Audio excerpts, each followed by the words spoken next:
Okay, should have that all going. Just give it a little bit of time. And eventually should be a live happening. Should be, we'll see.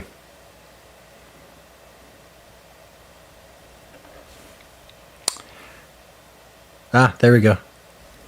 No, not quite. That's the wrong one.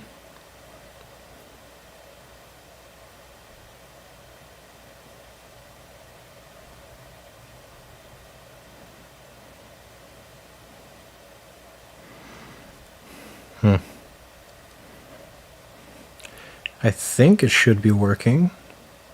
I believe I just need to double check. Yep, okay, there it is. Yeah, okay. Okay. Just need to make sure I have this going. All right. Okay, welcome back, everybody. Marissa's rested up a little bit, so we're just going to go back and play this, just so I can get some more of everything, because we have a lot more to go through in this game, but we've made some decent progress. I like the progress we've made so far, so I am hoping we can just get this all figured out.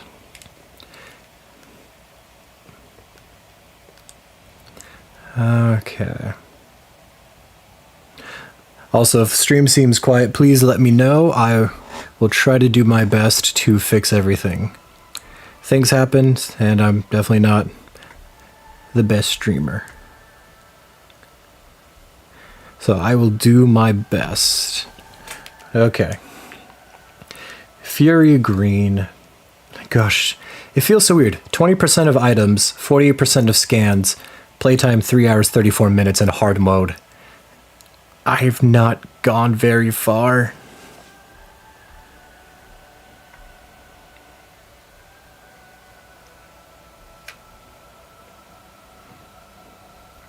Okay, how do I change the bitrate then?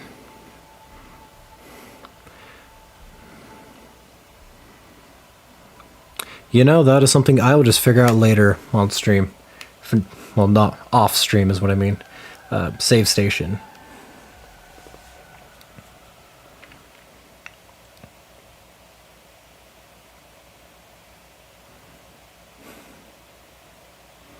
But okay. Got some stuff going.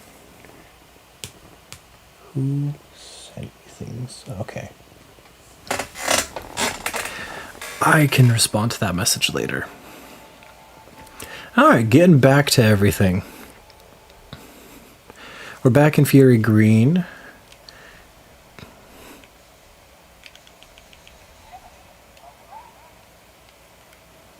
Okay, yeah, thank you.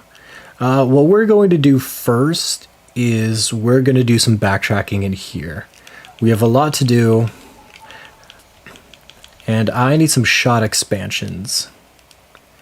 That needs electrical current, so we don't get the electrical shot into the last one.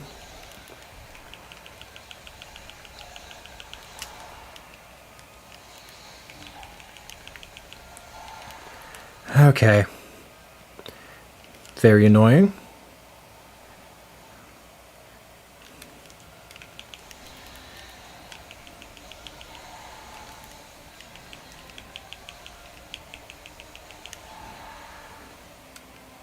Is anything else?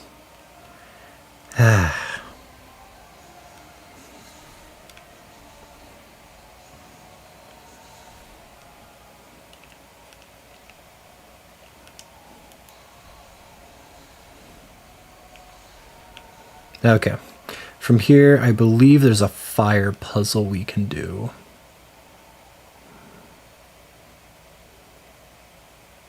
Oh, did I...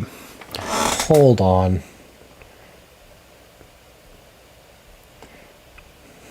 It's happened again, didn't it? There we go. I'm glad I caught that a little bit sooner than normal. I apologize. Okay, so we have that. Alright, now everything should be working as intended. So scan this. Chamber, activation device, makes sense. Pressure plate, I believe. Lore tablets.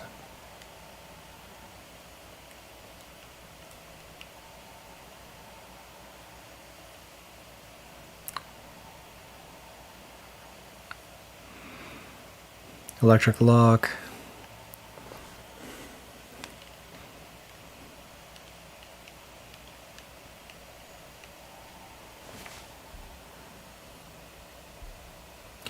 Okay, so we have that going.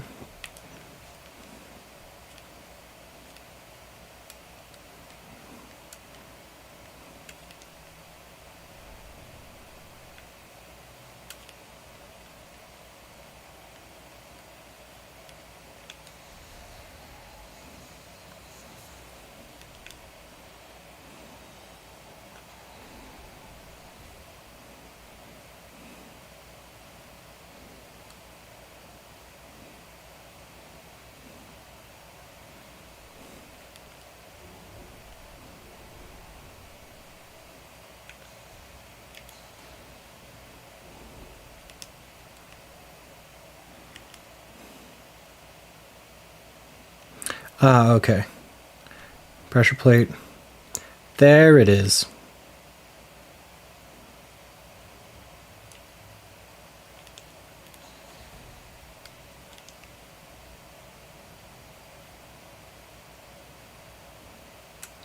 Oh, right. Slide it in. There we go.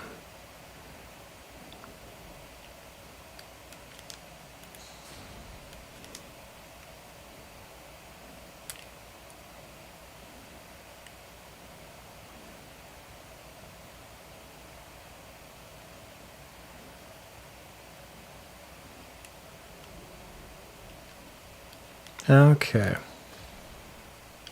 Perfect. So we have that going. Okay. And everything is working as intended, which is very helpful.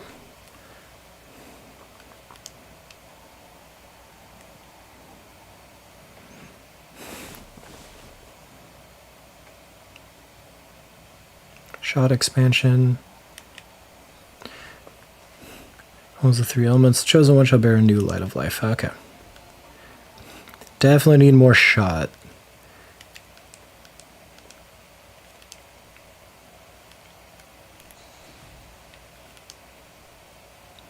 So we got that one.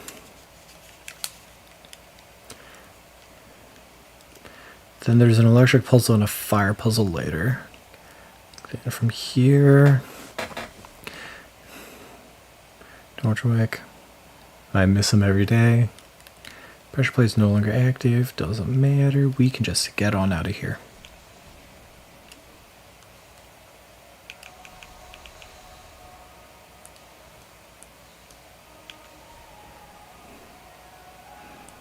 Yeah, now it's time to abuse being able to double jump. So we're going to go to the front of Fury Green. Still an interesting name for this place.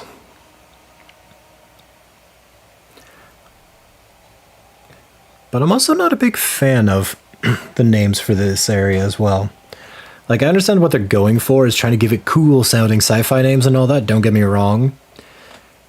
But I'm not the biggest fan, just on the basis of, it's really not interesting. Firepath, Fury Green, it's like, cool. These are names that like an 8-year-old might make for a cool map. But normally the names in the previous games were more of, these are designations of areas that are a bit more respectful. Like Valley of the Lost or Force of the Forgotten, you know, something a little bit more interesting. Because you had the Choza Ruins, which may not be much, but it's still something. Temple Grounds, like, there was something, a phrase to it, that just made it feel real. I've never met anybody who would just look at somewhere and go, you know what we need to call this place? Fury Green. That's just not, I don't know. I don't want to be too harsh to the game. It's just not, the names just don't inspire much from me. Maybe that's just a me thing. Could be a skill issue. But it's just kind of my opinion. Okay, burning all that we get. Another shot expansion. We are going to need a lot of that coming up.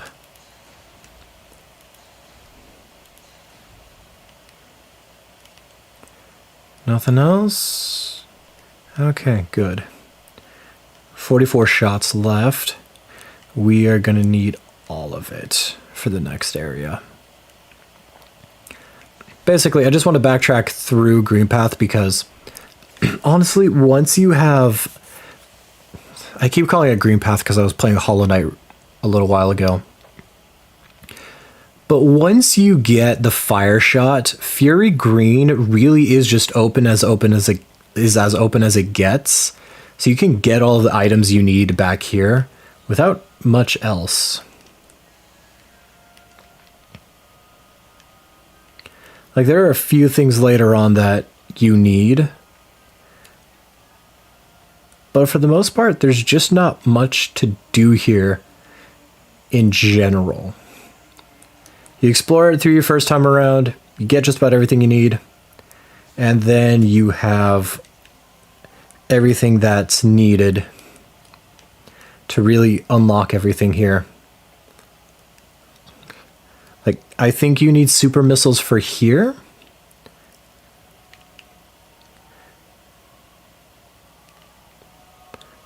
Let's try that. Yeah, it's super missile. So you need super missile to blow that statue up. Outside of that, that's like the only thing you really need besides the fire shot. There's also the grapple beam, but we will get to that later. Yeah. Thankfully, these guys are just as weak as in the normal mode. One fire shot, couple of normal beam shots, or power beam, psychic beam, whatever they call it. A couple of those and you can take them out pretty easily.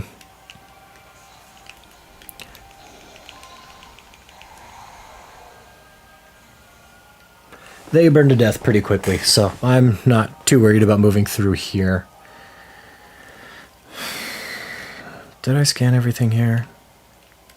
Okay.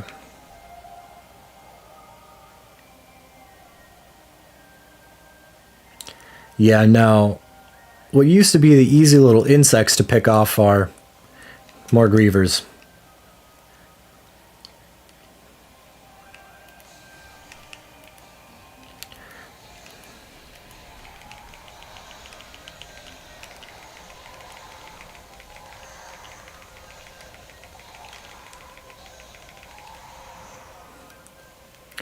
Now, thankfully the jungle grievers are not the worst grievers to deal with, but there is an area later on in the game that really makes the grievers feel like a real threat. Thankfully, it's not for a while, so I can backtrack all I need to in the other areas so I can get my shot expansions before I have to fight them. But there is an area where Fire Shot kind of shows up as the undisputed champion.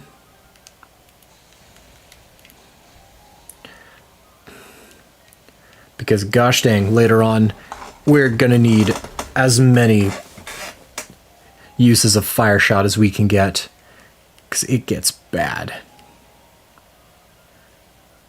Okay, I believe there's nothing around here I need.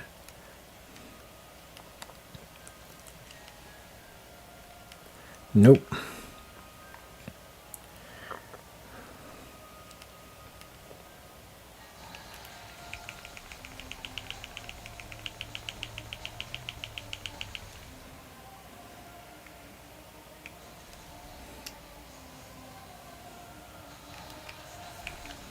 There we go.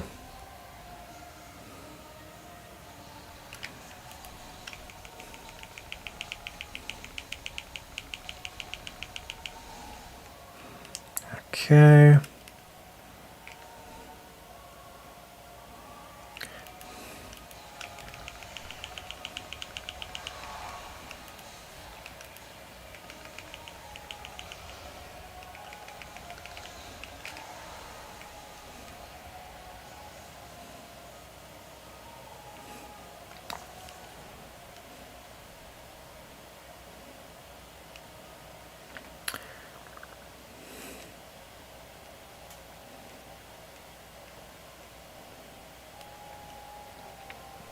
Okay.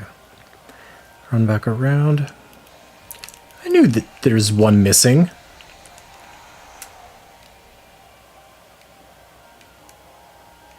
Okay. Then I believe there's something back here I needed morph balls for.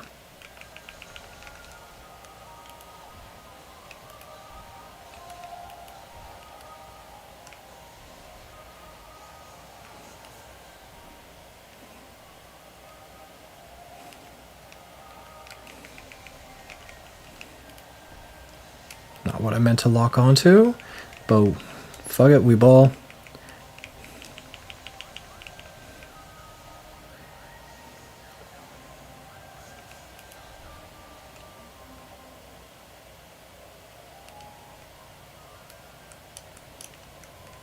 Okay, nothing back there.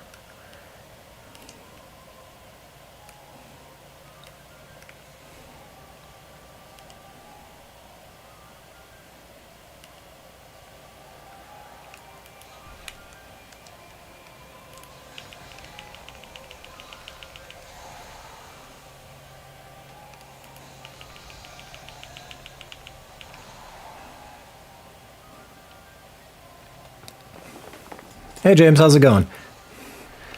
Okay.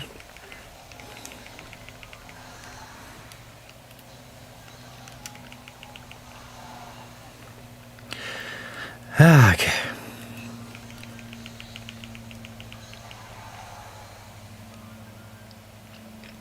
Yeah, once you have fire shot, honestly, the grievers in this area are just a joke. There's nothing really you need to worry about.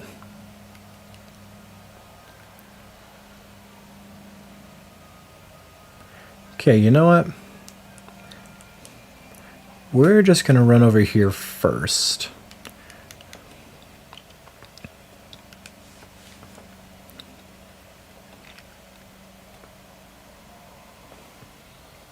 I'm doing good.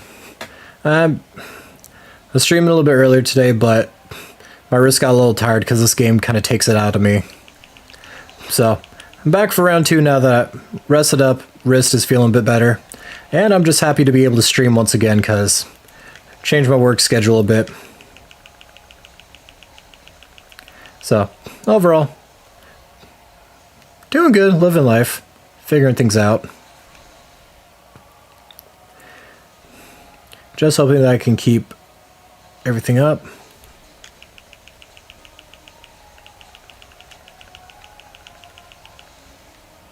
Okay.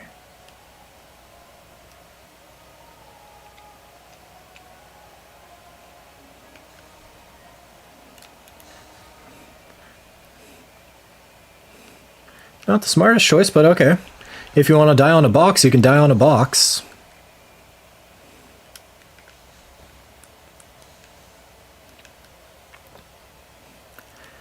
Okay. Oh, thank goodness, I need some of that shot expansion. 70 shot already. We're doing all right.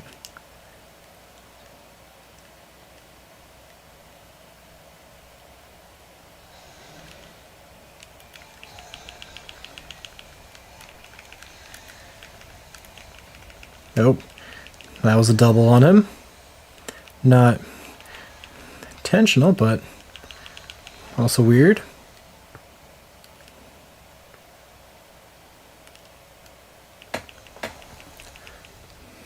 With the work schedule, I just got a new job. I just wasn't able to really live life that well with my last job, it was 2 p.m. to 10 p.m., rotating schedule, and I would sometimes get called in on my days off. So although I liked working it, the main issue was just I just couldn't do much with my life because half the time I just got called in to work another shift, even on my days off, and I just couldn't structure my life around it. I just wanted to... I'm just not really able to do anything with life on that schedule, so I wanted to change it a little bit.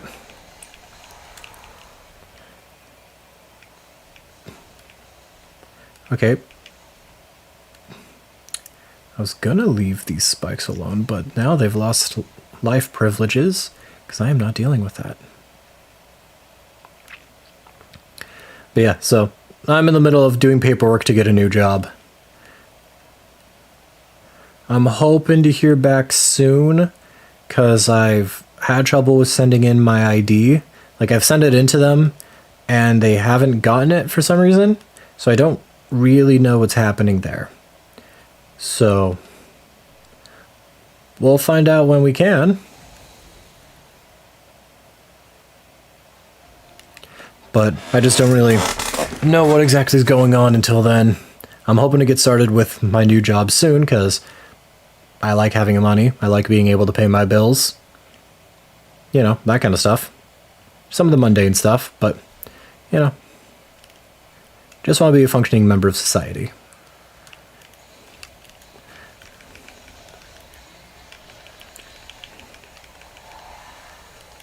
Now you seem different. No.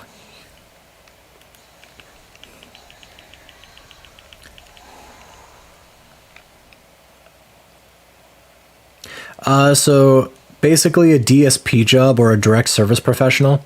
Instead of doing what I did before by working in a care facility, I will just be dealing one-on-one with clients by going into their homes and talking with them. And so I will have the opportunity just to work with somebody one-on-one. I don't want to give too much more information away, just because I don't know if I'll get the job yet. Hopefully I do, but not entirely sure. But I'm really excited for it. Just a matter of will I, won't I? Why does that... Okay, that's just a weird texture. Never mind then.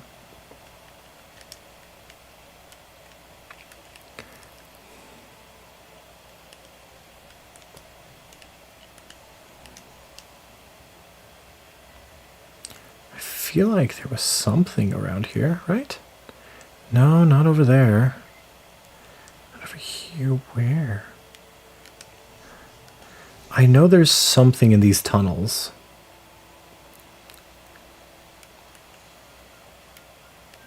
Really? Nothing.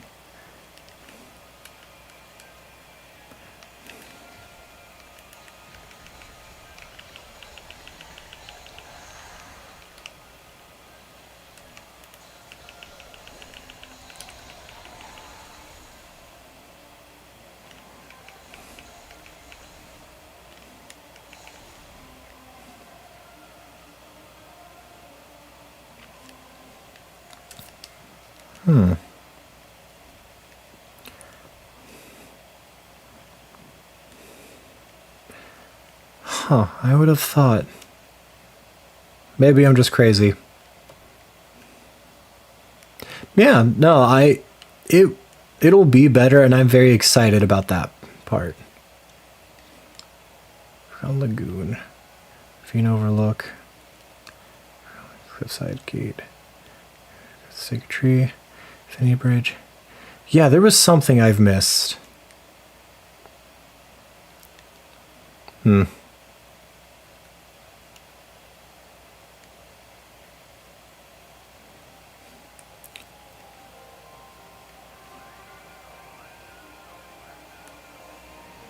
Well, they can deal with that later.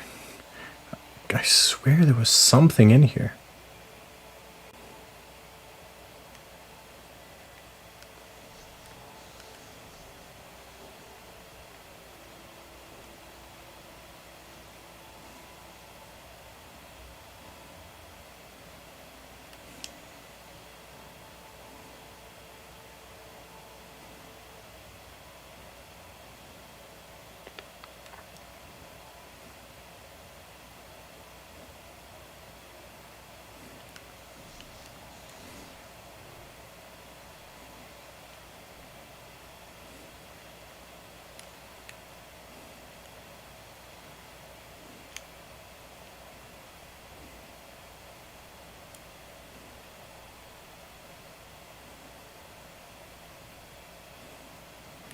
Am I just crazy? Because I thought there was more.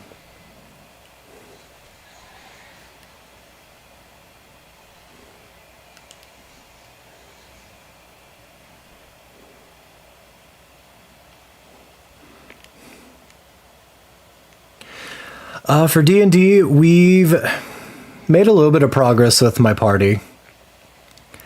It's kind of been hit or miss. Right now, D&D group is on a train heading to the coast.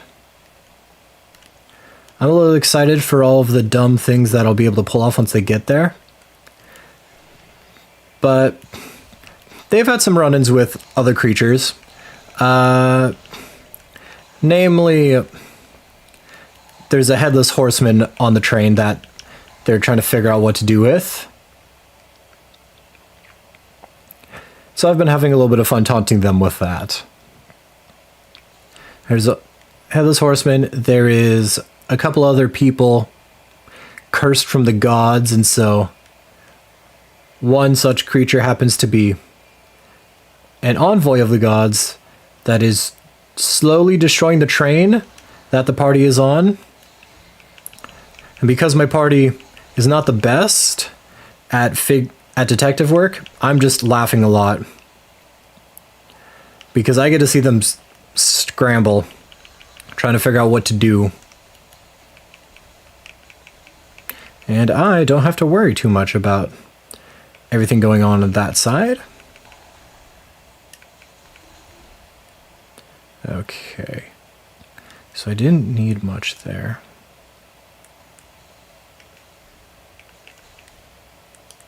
These only give missiles.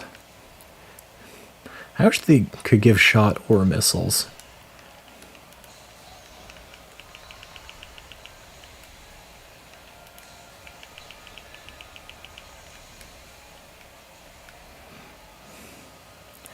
But yeah. D&D party also awoke an ancient evil, not knowing who it was or what was going to happen. So I've been taunting him a little bit with that by having her do things in the world. So they're hearing about what she's doing, but they don't necessarily know it's her. So I get to have a little bit of fun with some gaslighting, which, as the DM, gaslighting is fun. Yep, it's based on the Wild West. So they're all on a train right now, heading towards...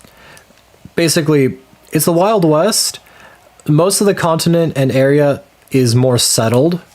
What makes this area special is it's the frontier of a new continent. So it's kind of like if the expansion of the Americas happened, but during the 1700s is when everybody started settling. So there's a little bit more industry, a little bit more people just running around to mess and the culture is a little different. So, having a lot of fun with some general just DM gaslighting.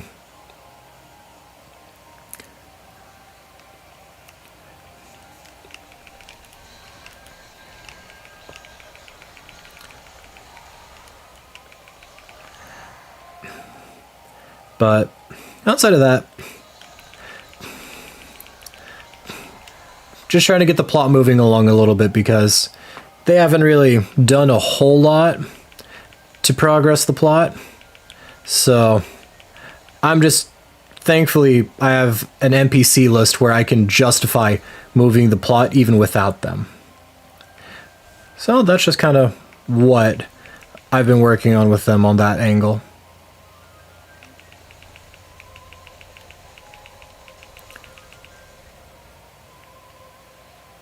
Yep.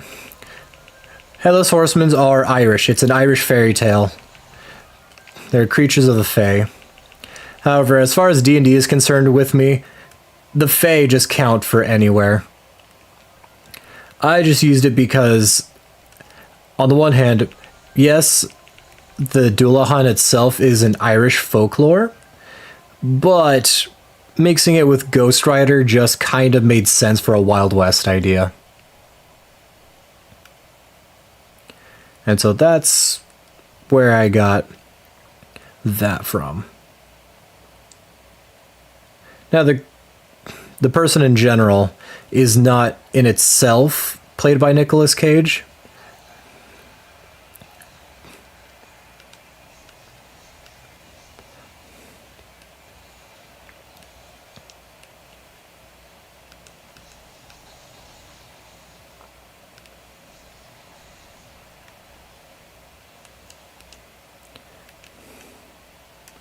But yeah, it's an Irish fairy.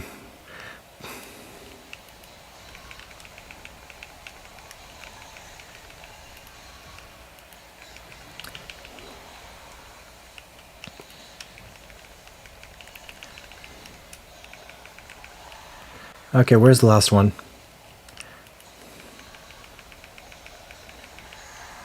There we go.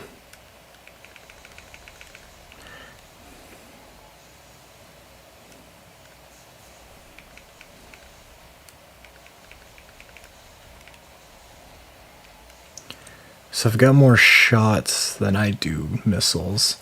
That's something I'll have to deal with later.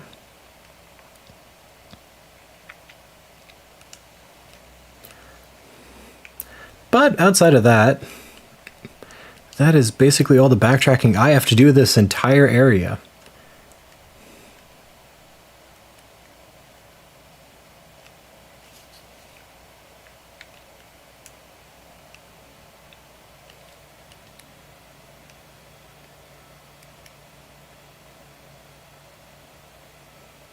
No, that makes sense, James. I understand that.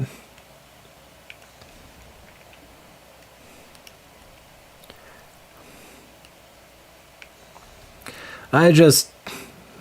half the time I make an NPC or an enemy in D&D, it's mostly, I got a new mini, so I want to incorporate it into the setting, because, you know, I'm building and painting the minis for my tabletop stuff.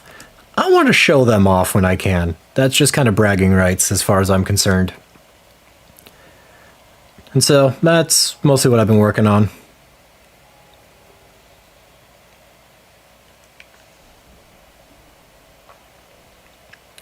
Okay, we have that.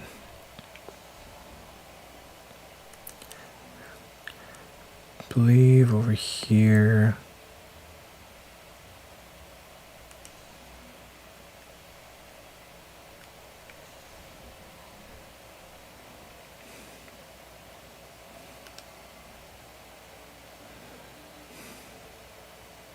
Okay, so I deposited everything I had.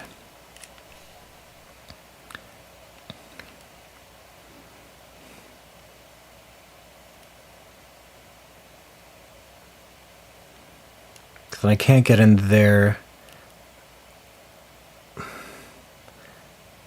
Yeah, okay. Got everything I need.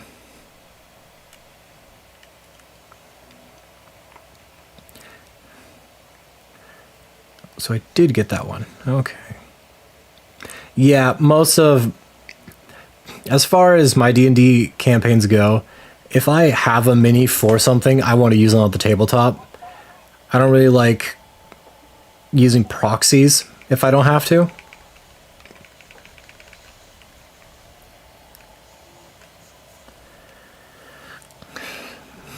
And so I just work them into the story as best I can.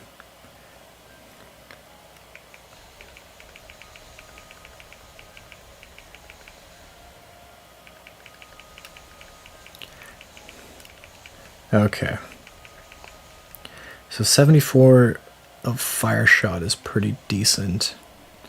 I don't know if I need... no, I'll go do the fire temples. But yeah, just trying to get by on getting my party set up. Whenever I get a new mini, I just want to use them. I find ways and I incorporate them into the story. And by incorporating more things into the story, I can move the story behind the scenes so that my party can stumble into something that they want. Because there's a lot I need to work on. There's a lot I need to figure out, a lot I need to handle. And of course, it just doesn't always come easy. Because I'm trying to herd cats and I'm not always herding cats at the right way. I am going to look at something on OBS though. properties. Device default. How do I check the bit rate?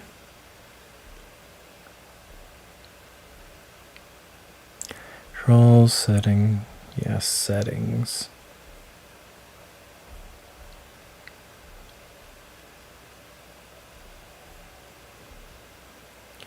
What is it, 6,800 they recommend?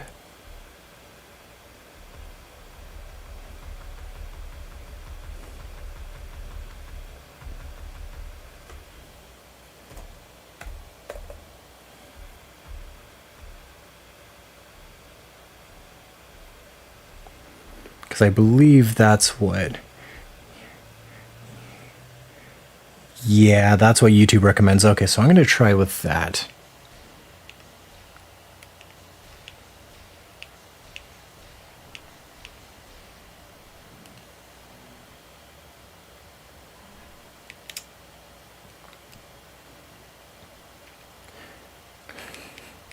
Ah, right.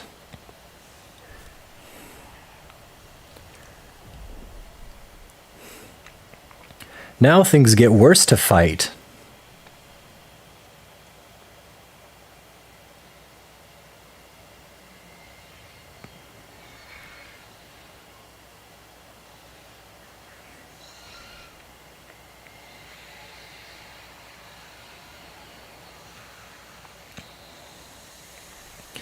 Yeah, now we're gonna have to deal with these guys getting enhanced.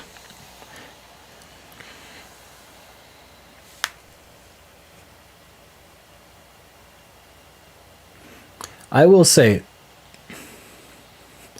this is a really cool segment. I just wish that this came into play a bit more often. But no matter. Off to the fire temples.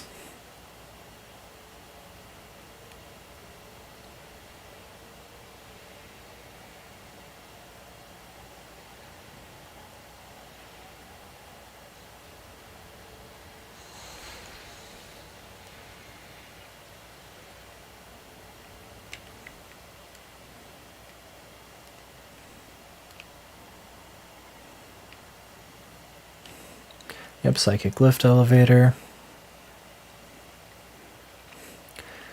Okay. Now we'll just head down. All right. Welcome into the... So, as I was saying earlier, the fire shot in this game is easily the best that you can use in this game, except for like one standard enemy. Welcome to the area that is unlocked and easy to find at the beginning of the game. So we can just upgrade the fire shot now.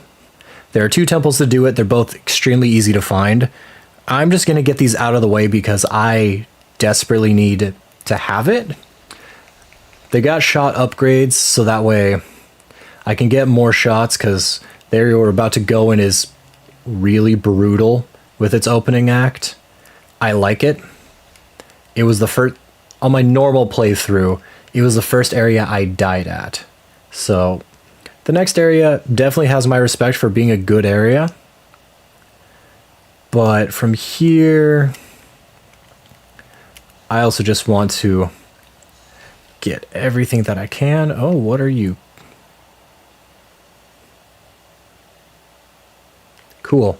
They're all dying now.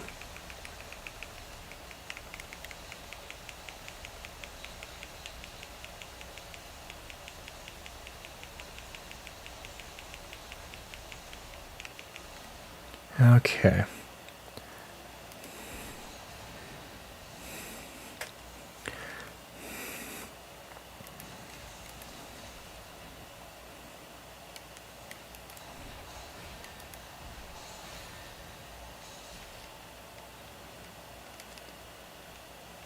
Anything else in here? I can afford to make some extra shots if I need to. Restrict with myself. Makes sense for a fantasy. That is fair, James. That is very fair. I would argue that being strict as well is kind of a strength. just because being able to show restraint when making a world as a DM, because as I've learned with being a DM, the more I have my own pitfalls I fall into for what I like and don't like. And so my players always know that if I'm the one who's the DM for the day, or if I'm doing the campaign, there are always options. And if they don't make the right decision, they're going to do something they hate, which can go from anywhere from just not enjoying life to they might just end up killing children.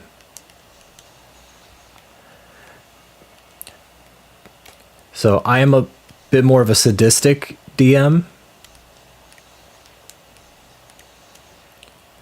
Why is that?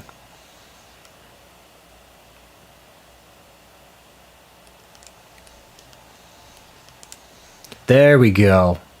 I knew I would be able to get that. I'm gonna go back here because we desperately need that energy tank. But yeah. Being reserved means that you can set up a more believable fantasy world. I find that, as far as I'm concerned, since I'm doing something so nonsensical as D&D in the Wild West, I didn't outlaw magic in that setting, so I needed to have... Because I didn't outlaw magic, I knew that meant I would need to allow magic as both casters and as entities to exist. And so it's a very weird balance I'm trying to juggle, because that's just what I need to do when actually handling that part. There's a lot of ways where I can make it better, I can make it worse. It's just for the setting itself is so batshit crazy that I just decided, you know what, I'll just try to mess with people and I will go from there and see how well we do. And I'm excited because I need that. You don't have anything, I believe. No, you don't have anything either. So I think this room is done.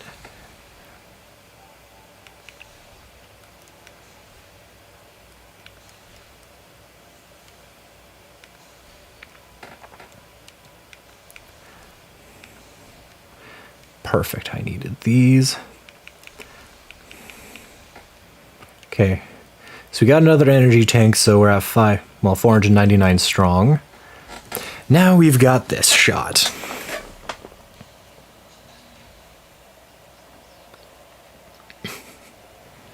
Charge shot. 3-shot ammo to fire high heat penetrative projectiles. Phenomenal. This is going to help a lot. And this will easily be the weapon I use the most in, not really in boss fights, because it doesn't make sense to use this in a boss fight. Most of the boss fights, you don't have that good of a window to charge anything up.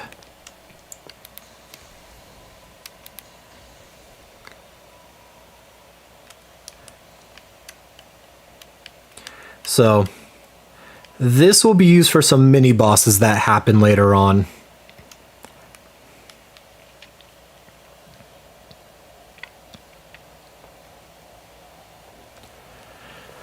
But that is the first of 2 temples. Now we move to the second one,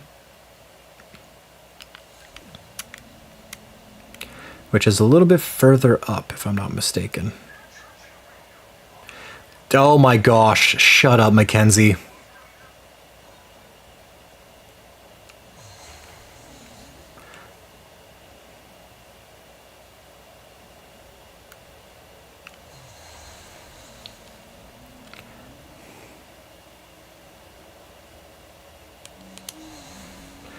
Okay. Alright, now that I've got more green crystals spawning, I might be able to get the upgrade that I need.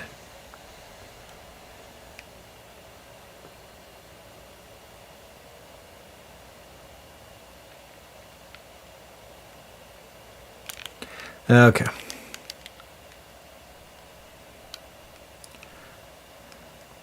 Cold. Ah, so I can't get this one yet. Never mind. That's fine. It's probably more fun that way. My history-loving worm in my brain will not let me do that in my world. No, that is understandably fair. I fully support that.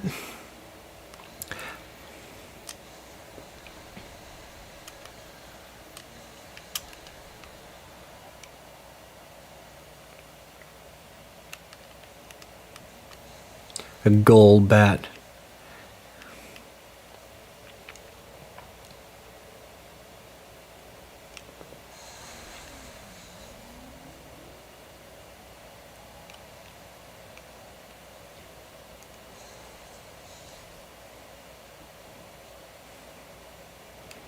Yeah, I already got that one.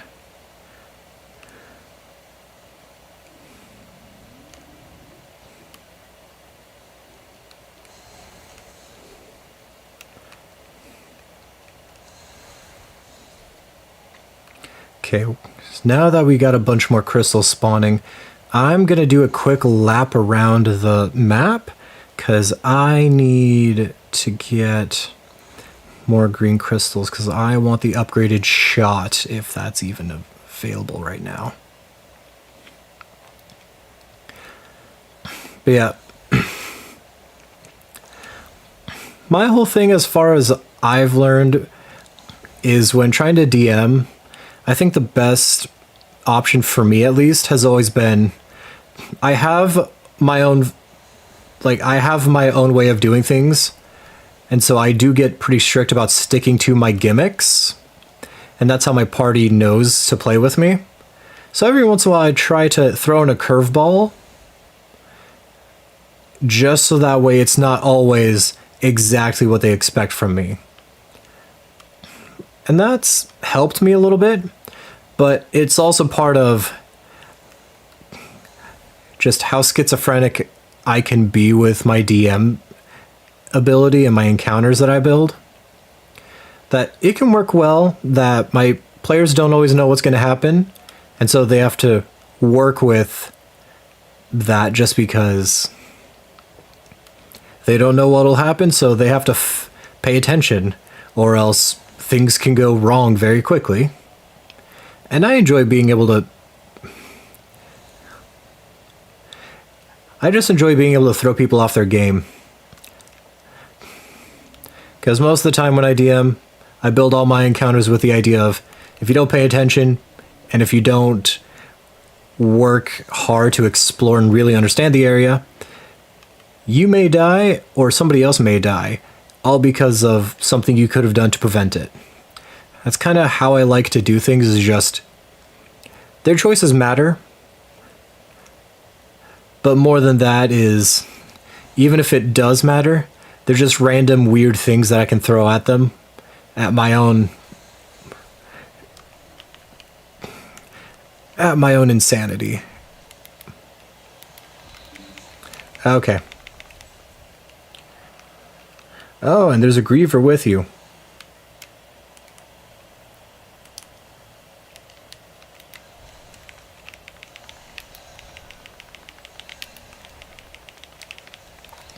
Okay.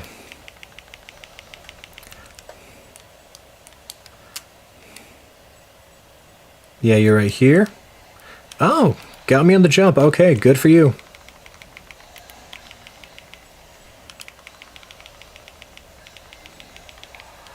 There's one of them done.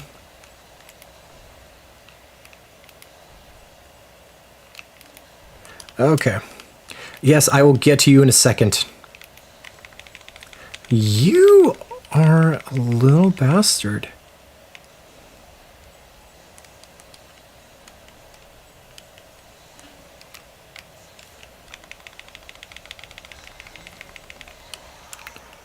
Okay.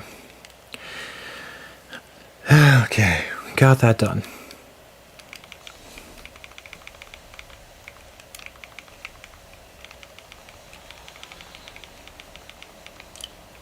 Okay.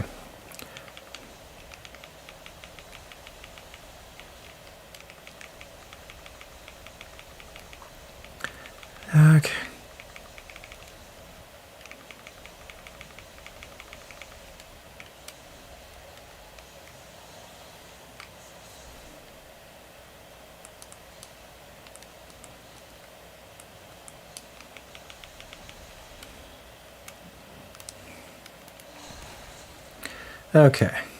I can't cross that until I get power bombs. I can get all of these though in the meantime. And I will take it. Because I need a lot.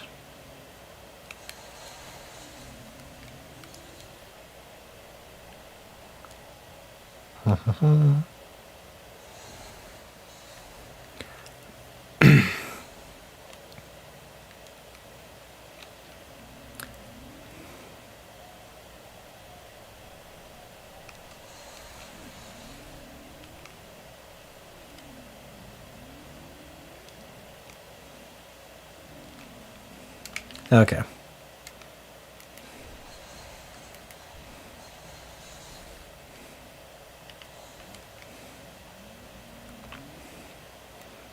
We're definitely getting a lot more crystals on this outing, which is very helpful because I desperately want to get the basic threshold.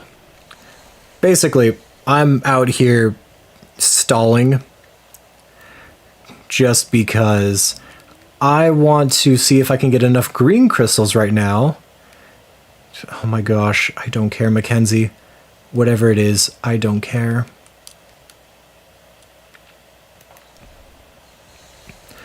Because at the basic, at one threshold of gathering enough of these crystals, you upgrade your basic shot.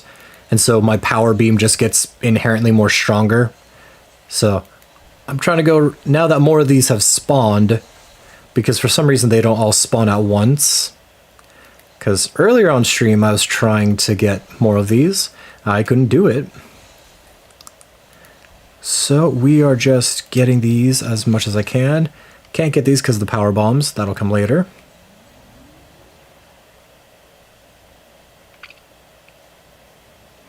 But hopefully I can just get an upgraded shot so I can just do more damage on my basic attacks. Especially because with all the bosses being bullet sponges already in normal mode and hard mode proving that they're even worse, I definitely need all the firepower I can get. Okay, there's that.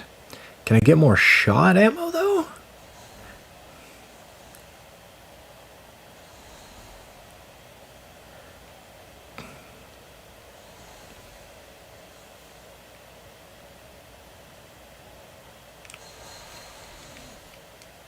Okay. That's good. I had a bit of insanity. Yeah. But of course, moderation in everything. Should be moderation in everything, especially in D&D. However, I am easily influenced by the media I like, that I always add in references and I tie in things whenever I build a story. Part of me wants to... There's a couple of things I want to do. Part of me wants to make a more traditional D&D setting and then just follow that with more high fantasy as the focus. Because doing a Wild West campaign has been fun, but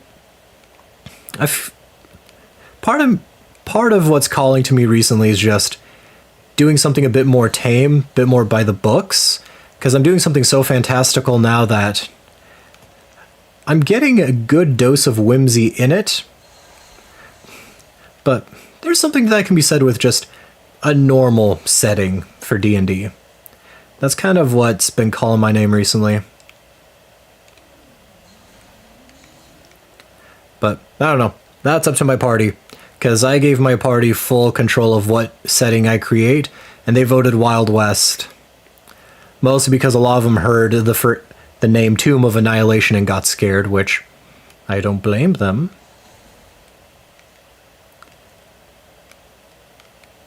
Yeah, I can't do that one because I don't have this thing needed to progress. Okay. Yeah, I've not got any shot. I'm getting a good amount of missiles, but not anything else.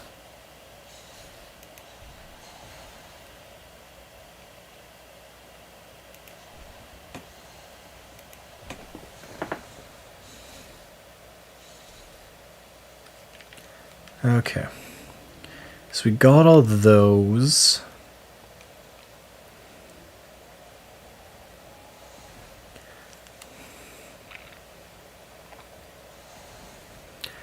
And still no shot refills on this. This is really draining me.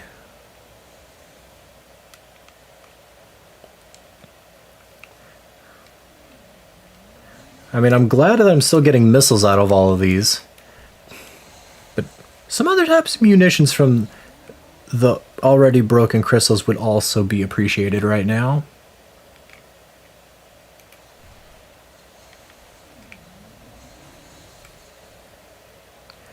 Just need...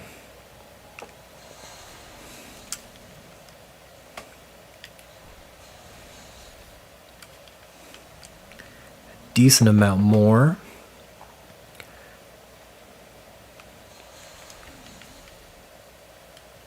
Okay. But yeah, I don't know, as far as D&D goes, when I've been thinking about it for a while, I've definitely wanted to create a more traditional campaign to play in or be a part of.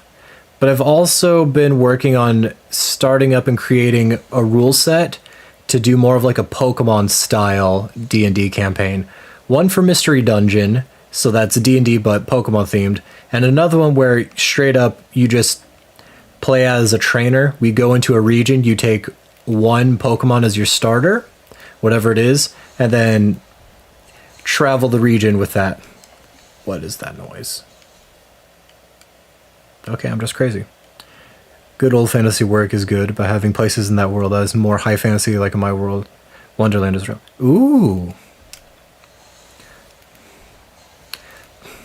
Honestly, with how the Feywild works in general, I've kind of always just done references to Alice in Wonderland. However, what I normally do is I do American McGee's version. So it's more of a dark fantasy twist on it.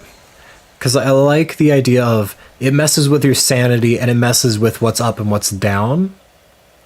Just kind of keeps people on their toes a little bit. But that's how I've always... Oh gosh, it's you.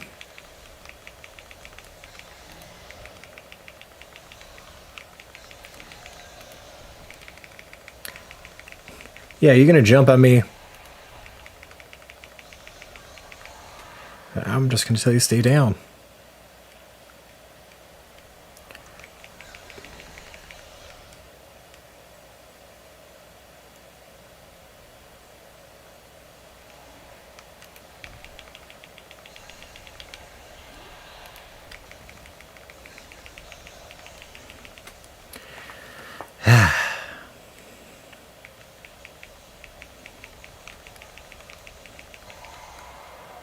Okay. Dead? Collected? Everything? Okay, cool. But yeah.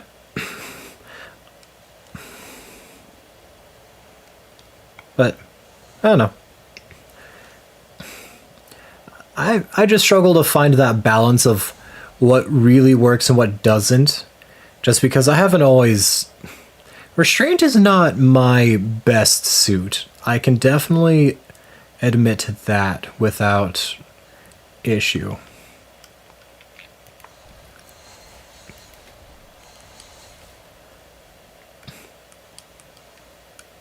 But I'm also just insane as is, so it probably would just be weird if I showed too much restraint whenever I made these worlds.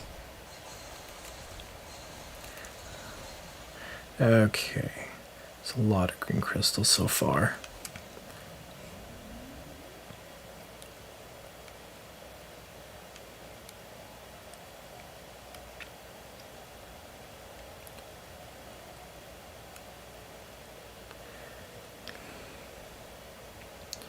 Definitely seems like most of the green crystals have spawned here.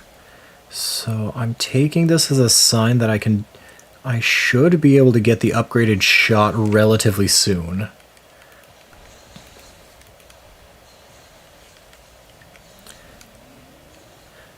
I did not think they would spawn the rest of them here right after all that. But we are gonna do that. just move on.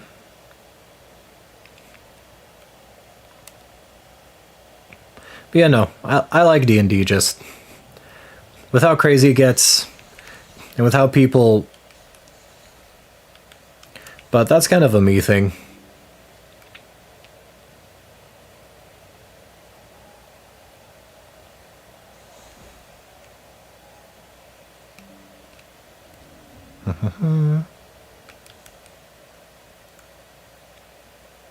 Okay, are we back?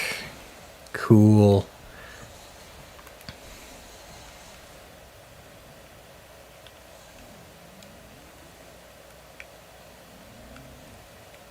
Then right here, I remember.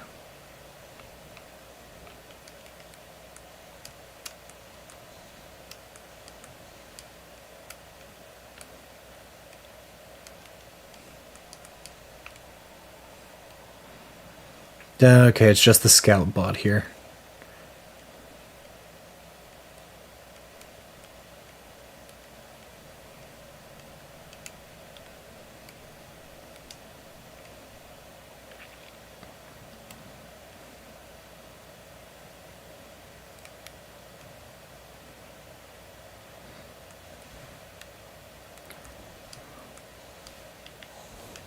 Okay.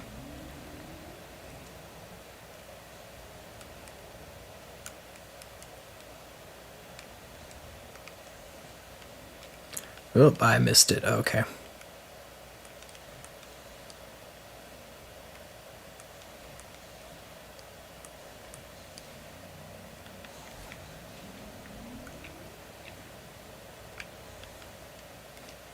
What was this again?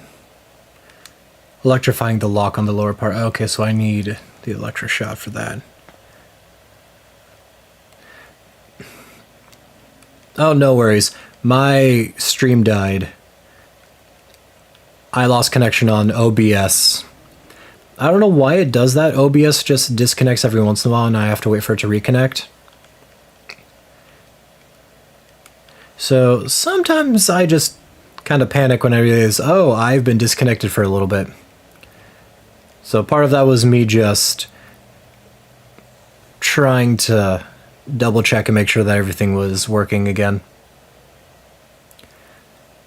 Because just as technology goes, it doesn't always work as you wish, want, or need it to. It just is.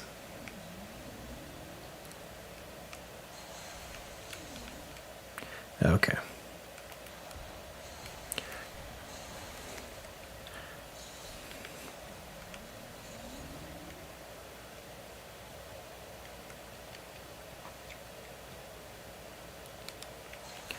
Okay.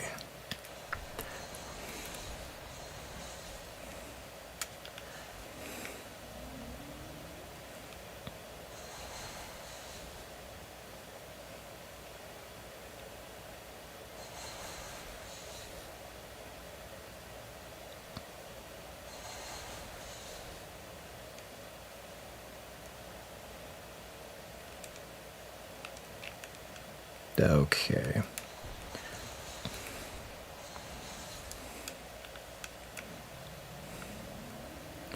So we definitely got a lot more green crystals than earlier.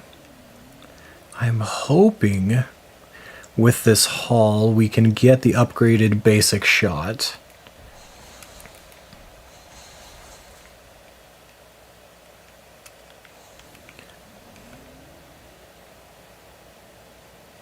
Because I believe the first upgrade to the basic shot is the first level. Because there are a lot of green crystals on the map at the end of the game.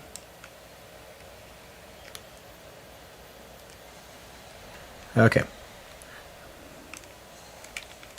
If y'all can just chill for 5 seconds.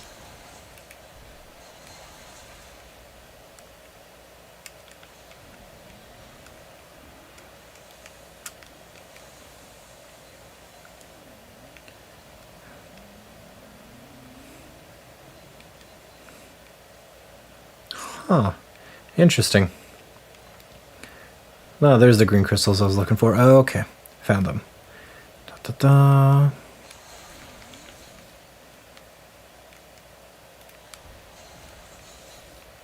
Okay. We have all those. Gonna get this patch. I also do apologize. I know this is gonna be boring. I just didn't realize so many of them would spawn after having a limited spawn earlier.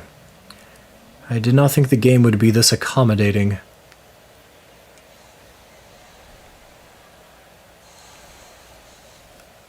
But thankfully, since it is, I'm taking advantage of it. Okay, I missed a few back there.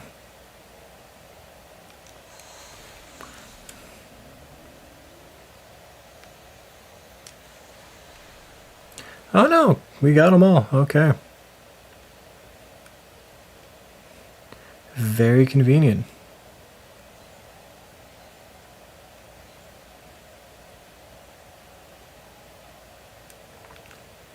Okay.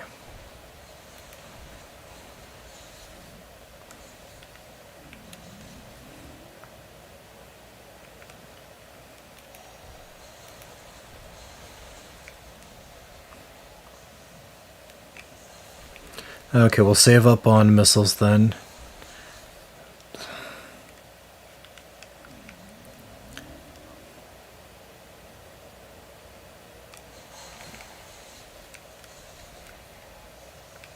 Okay.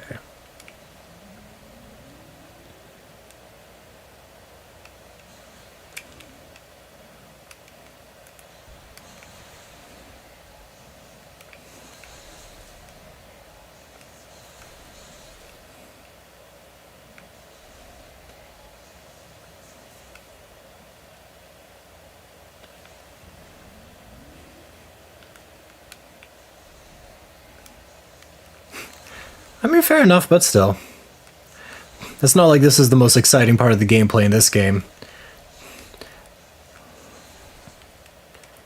But that should be enough. I think we can just run in, get these exchanged, and hopefully get an upgrade or two.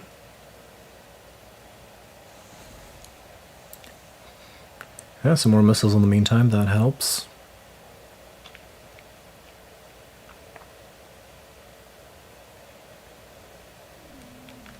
Yes, yes, I'm aware. I can't just ride the motorcycle to the front door.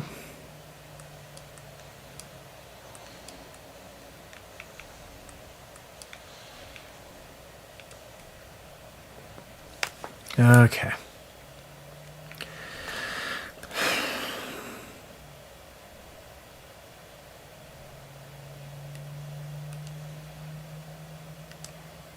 Okay.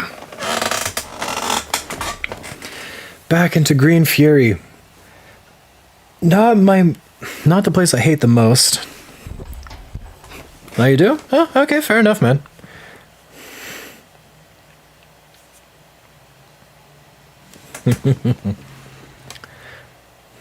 Glad I'm doing my part then. But, oh, man.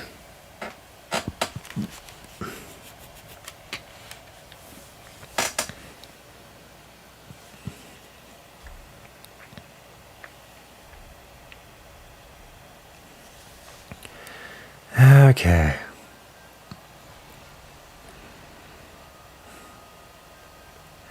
Back again to the home base. I'm gonna have to listen to Mackenzie talk again, which is the worst part about this game, I swear.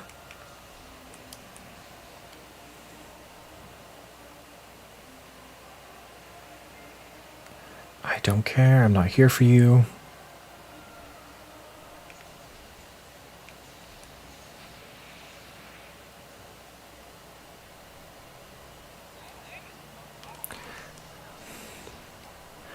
Don't want to be here. I promise I won't, Mackenzie. I promise I won't. Gosh.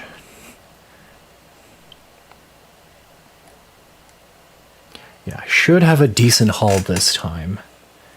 How much am we giving up now?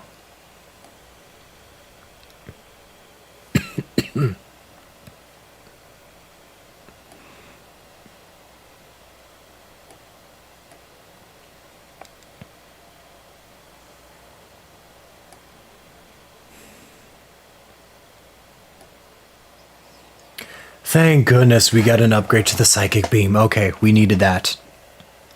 Travel faster and are more damaging. We desperately needed that. Okay. And we barely crossed the threshold to get the upgrade. Okay.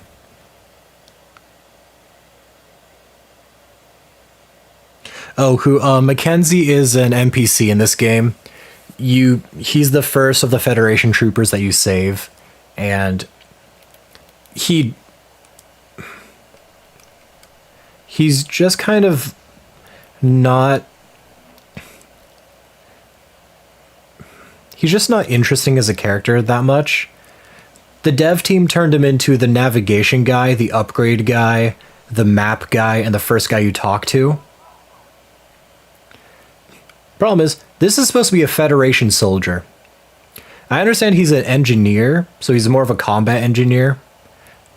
But the problem is, he's not combat oriented at all. Nothing about his kit screams, hey, I'm a competent soldier. He just kind of nerds out, which is fine. You need scientists with you, but I feel like it would have been better suited if he was just a scientist with a gun rather than a Federation soldier who's an engineer. Mackenzie just doesn't strike me as anything interesting, and he's just, because he got turned into the map and navigation guy, you just have to deal with him the entire game, constantly telling you where to go, because the game cannot forget that they're trying to rip off Ubisoft here. So you have to have somebody who will constantly talk to you. You have to have somebody who will constantly tell you where to go, what to do, and how to do it. And there's nothing that you, the player, can do. I can't mute Mackenzie. I can't tell him to go away. I can't let him die.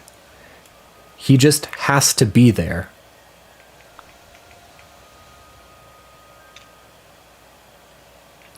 And so that's kind of where I just do not like Mackenzie as a character. If the dev team made him speak less, I would have been okay. But it's the fact that he constantly tells you where to go, what to do. That's like, this is a Metroid game. I don't play Metroid to have somebody hold my hand and tell me where to go. I play Metroid to get lost, discover, and figure things out myself. That's what I try to do. I can't do that if the game itself won't give me the option to do that. There are elements of Metroid in this game. There are times I love playing this game and that it's fun. Mackenzie is one of the biggest examples of how to break the Metroid formula and pretend that you're doing it right. That's kind of where I'm at. I have nothing necessarily against Mackenzie as an idea, as a concept or a character. His execution just makes me loathe every time I have to be around him.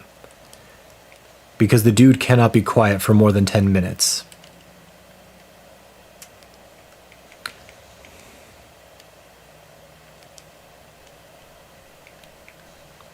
And nothing I can blow up here. Okay, so I just gotta go this way and head out.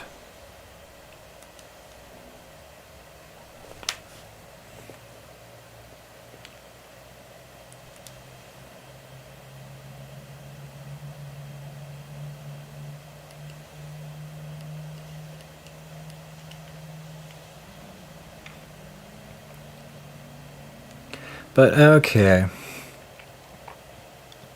All of this settled out, and I'll show you another thing. The game included, if you get lost or don't know what to do, you can radio in.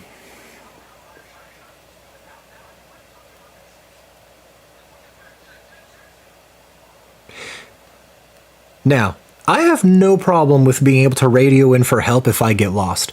The problem is, Mackenzie will just talk on his own.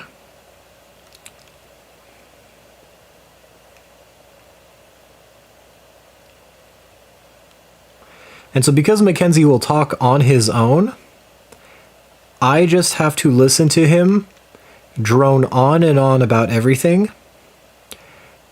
Even if I don't want to be around him, I don't want to hear him, I don't want to listen to him. He's just always there. And so that's something that, as a player, you just have to listen to him.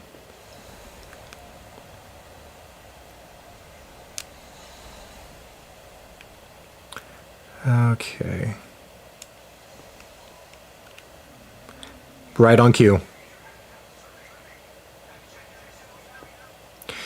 Yes, Mackenzie, I'm going there. Again, this is a Metroid game, so I was hoping to get lost, have some reflective, contemplative moments of silence. Instead, I have to listen to a Ubisoft character guide me through this entire endeavor. That's kind of why this game shows its influence. Is it bad to have a navigation character? No, I think that's fine.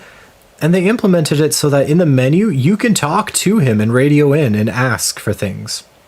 Problem is, he talks so often, you don't need that feature. Oh, thank goodness, more shot. I need that. And so that's kind of where I'm at with Mackenzie is. I understand why the dev team made him the way they did. I just wish they didn't. Making him so intrusive to everything that you as a player do fundamentally makes him the fall guy for any fault or aggression or anger you have towards any of the NPCs.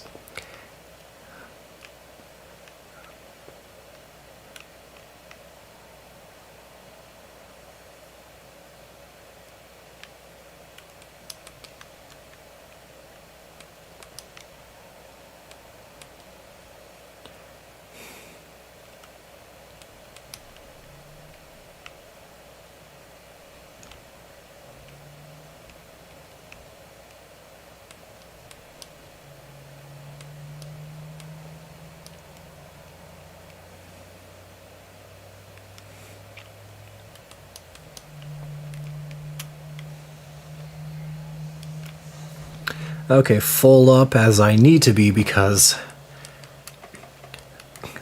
we're coming up on... So in this upcoming area is actually a really fun spot that I liked. This area will be will showcase the first time I died in my original playthrough of this game. So thankfully, I get a showcase to all of you just how much the difficulty goes up, because the initial area is not hard. Second area was full of bullet sponges, but then became very difficult. And I liked the second area on the hard mode at least.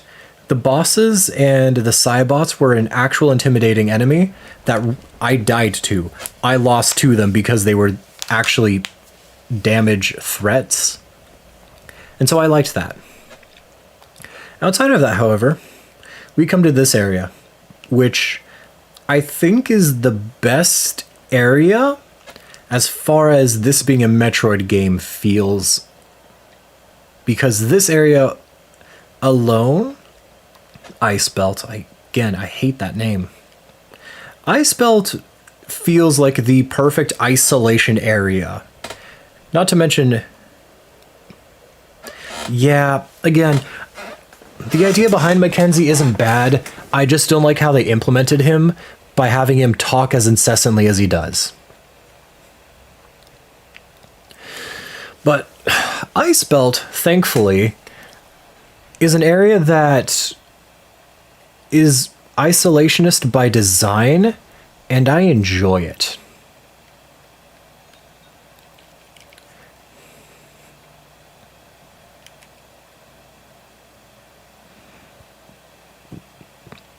Yeah, Quarantine Chamber is a fun boss fight.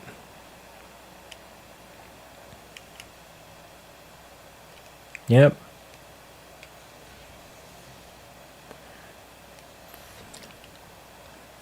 That will be useful for later.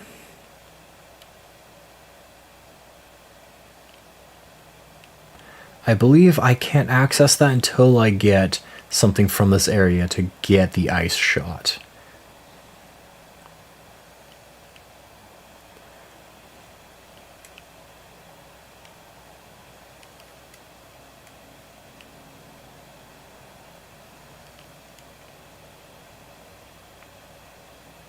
if I'm not mistaken, there's a missile expansion right there. Bomb slot.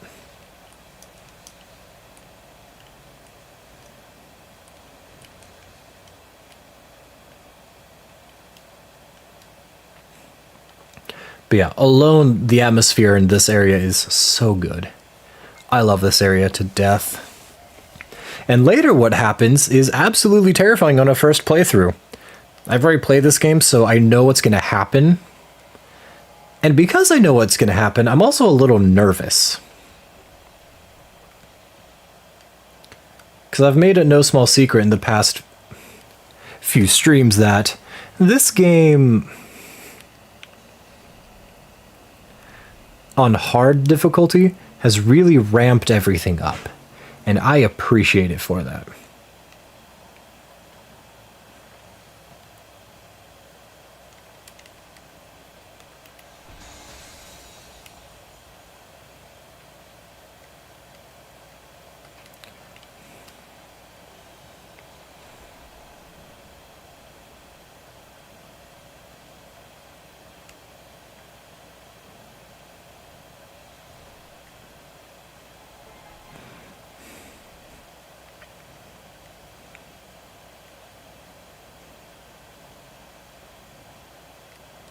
Yeah, that's not connected to a bomb slot, big man. That's the spinner. Well, first I will take you on a journey to show you probably the... Oh, hold on. Let me scan these first before I kill them all.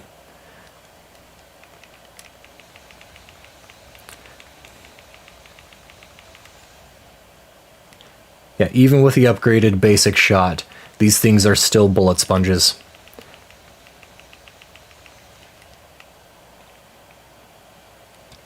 But I will show you what happens, because I do not want to destroy the appeal of this area. I love it to death, and I love how this plays out.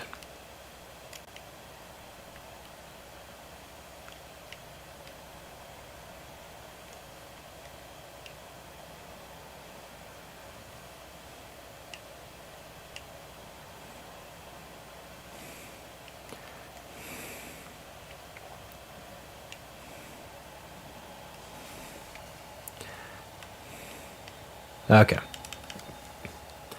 First off, phenomenal opening area. Again, dumb name. Ice Belt is not that good. But the atmosphere in this area, the design, how everything looks, I love this to death. I did not... Like, Phendrana Drifts was never my favorite area in the original Metroid. But this area has so much style and so much everything here that I cannot stop telling people how much I love this area. However, if I try to be cheeky, there's some secrets over here that we can't get all of just yet.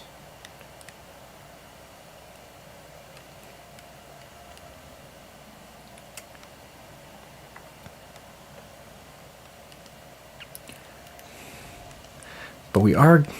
So we can get this before the fight. Okay. Okay. So we definitely need this. 85 out of 90. Yeah, this is about as much as I can get at this point in the game. We get ambushed right here by these things. Do these match the biology of anything else on this planet? Not really. But an Ice Wolf ambush, really cool. I love how this plays out. And when I first played this game, this was the first time I died to anything. Oh, out of scanning range.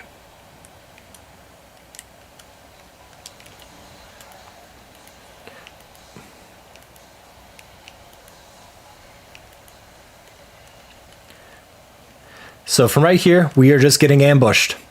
The wolves will run around us, and then they will stand. When they do, a single ice shot will take them out. But when I first played through this area, I did not do a lot of backtracking. And so I had to deal with, I think, 42 shots. I think it was like 45 was my maximum at the time. Or it was 40 because I did not upgrade or go anywhere yet. And so I had to deal with very few shots and I ran out. This game at this point will send off an absurd amount of these creatures at you. And we're getting ambushed, so we gotta think fast. But thankfully, the fire shot will take them out in one hit. It's just keeping your head on a swivel, making sure that you don't get overwhelmed. But of course, I'm also playing on hard mode.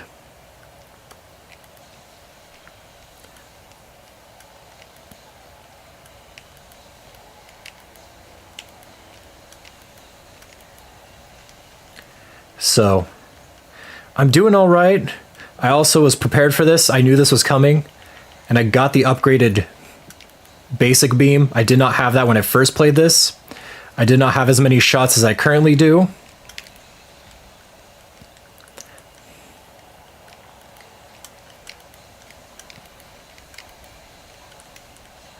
Okay. Yeah, now I'm starting to get overwhelmed. Nope. No, get away. But yeah, this was the first time I died in this game, was not to any of the bosses in the past, not to any of the fights. It was this moment.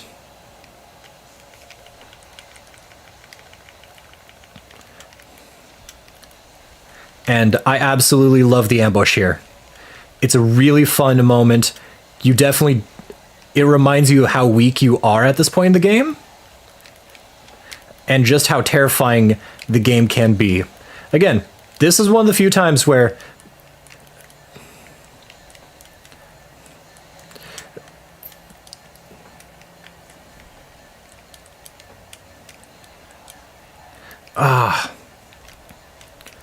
I still died.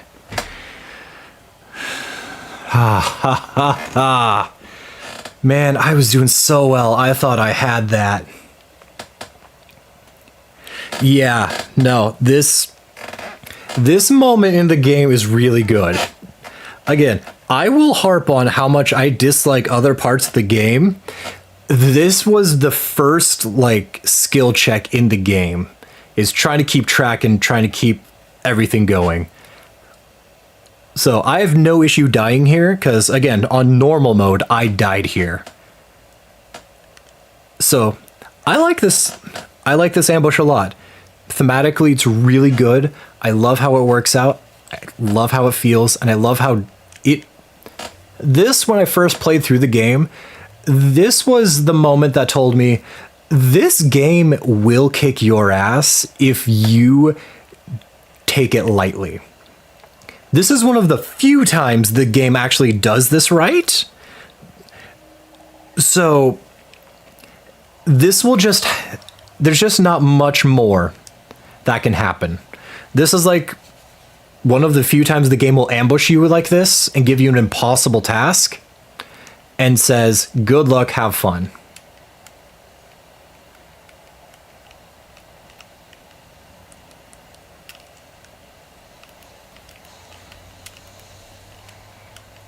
So of course we got to redo this whole segment again. We got the scan, so I don't need to worry about not getting these guys scanned, because this is the only time these guys show up. So if you do not get this, if you do not scan them here, you will never encounter these enemies again. And so I'm trying to get all the scans, because I only missed like 3 scans in my first playthrough. So I want to get that. But these guys will just wear down your ammo. Thankfully, we got upgraded to 90 fire shot, so we've got a decent amount to play with. Again, I came in here with like 40 to 50 as my maximum. So as long as I do one shot per wolf, which is all it takes to kill them, and I keep my head on a swivel, I will be fine.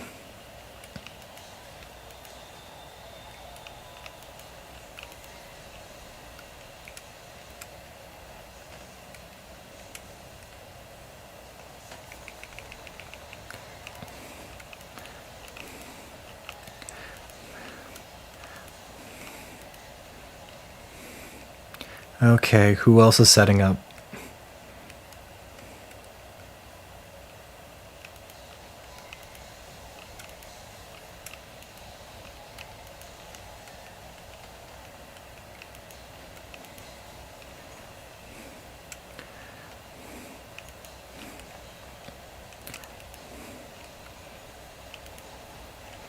Okay.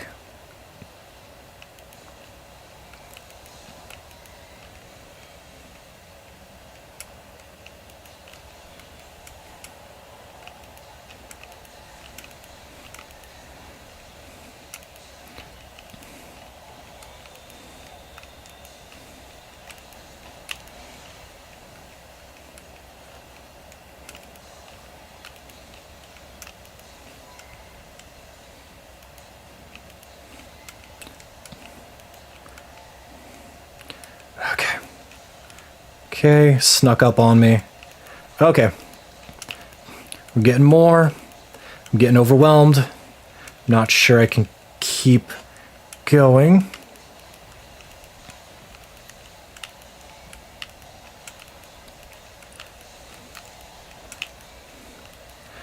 Ah.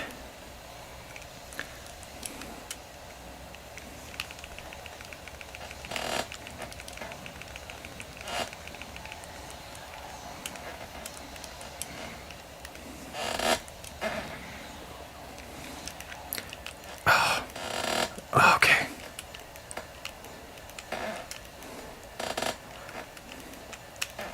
Ah, there we go. Second try.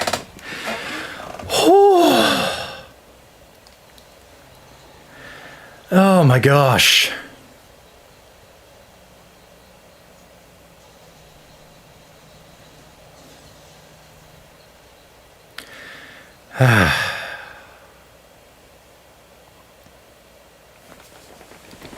Okay.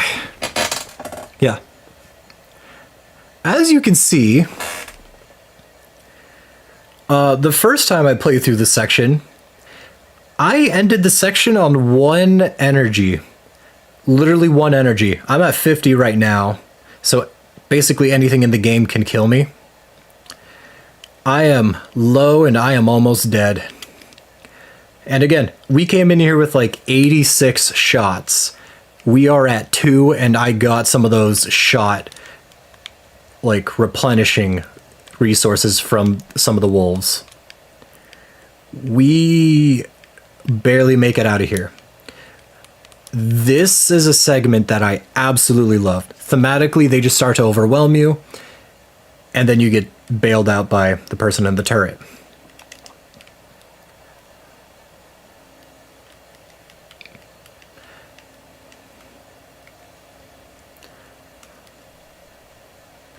And so, of course, when you first go through this area, you are terrified because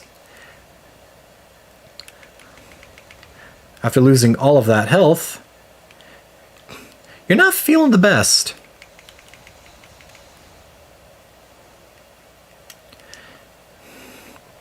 But yeah, as you saw with the Ice Wolves, they're one shot with a fire shot. Normal beam, they take a lot to go down. Which is why I spent, and again, I've got the upgraded basic power beam. That mode, like, that sneak attack right there is brutal. I absolutely love how difficult it is, because it genuinely feels like the game respects you enough to go, okay, hands off, let's see how well you handle this. It's, again, thematically, it's really cool to end you off on very low health.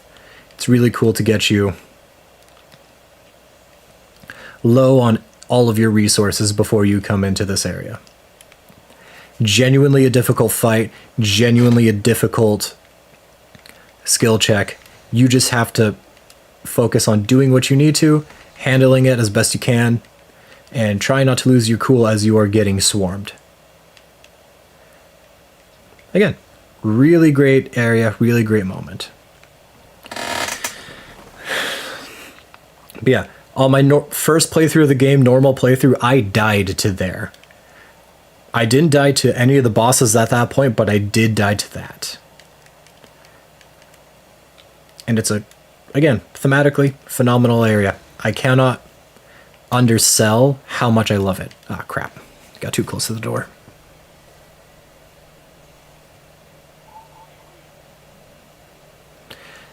This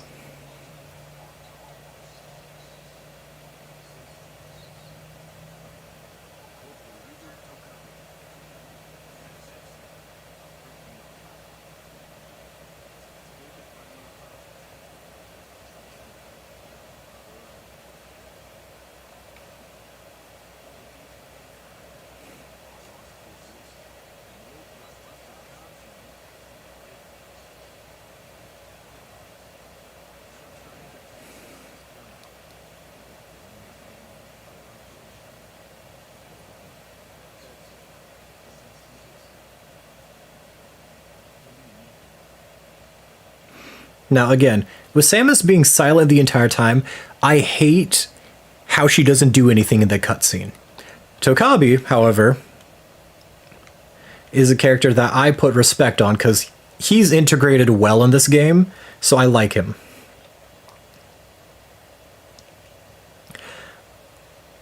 It's funny because this section also spoils what he tells you later on.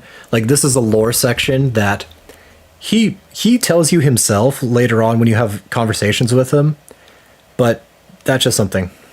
He is a sniper. I absolutely love his character. I just don't like how Samus doesn't talk in these cutscenes. And so, even though he's one of the better NPCs in the Federation as a sniper, there's just not much else that we can do.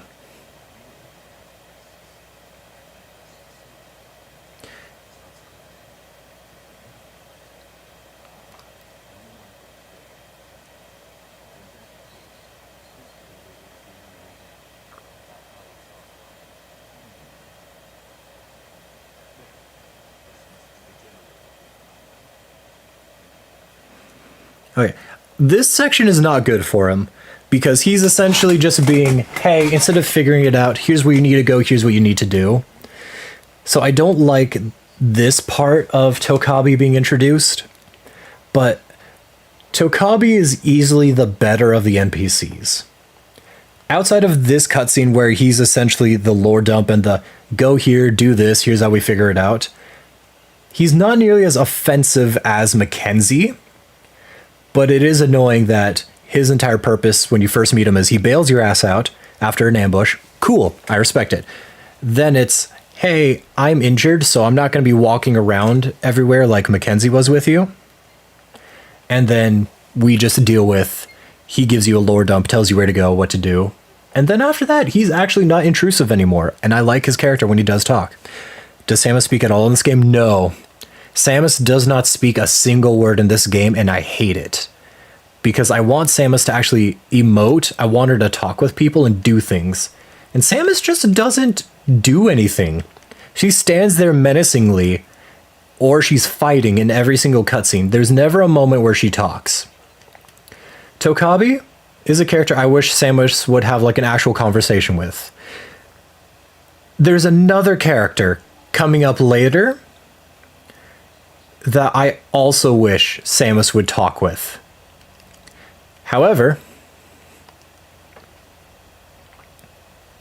that won't happen for a while. We will meet her for a while. Tokabi, though I wish Samus would have a conversation with, but we just don't get anything.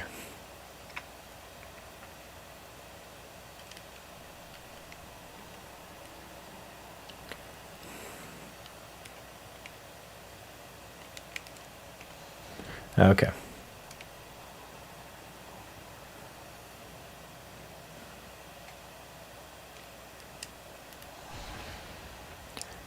Okay.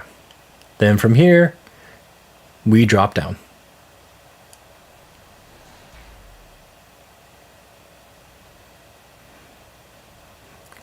I'm not a big fan of the superhero landing in that. Kind of wish he would have like rolled out and then assumed like a gun position. But still, it's a cool moment. There are times in this game where Samus is genuinely cool. And there are times where this game really feels like a Metroid game. Well, a Prime game, I should say. Problem is, these moments are short-lived.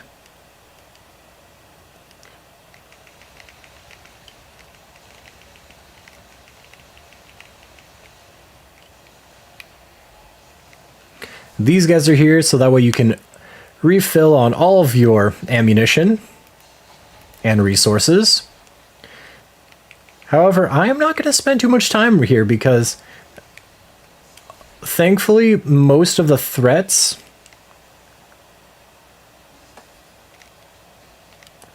oh my gosh.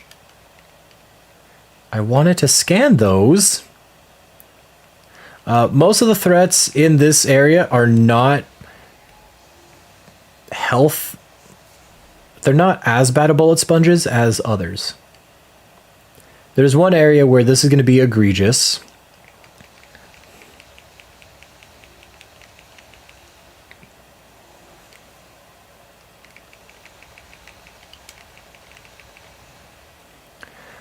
But it will be a little bit before we get there.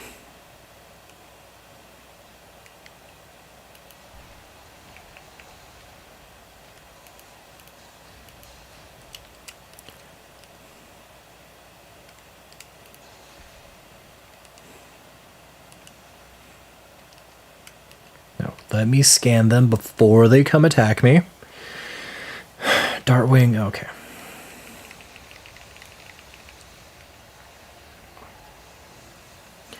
I needed all of that and more.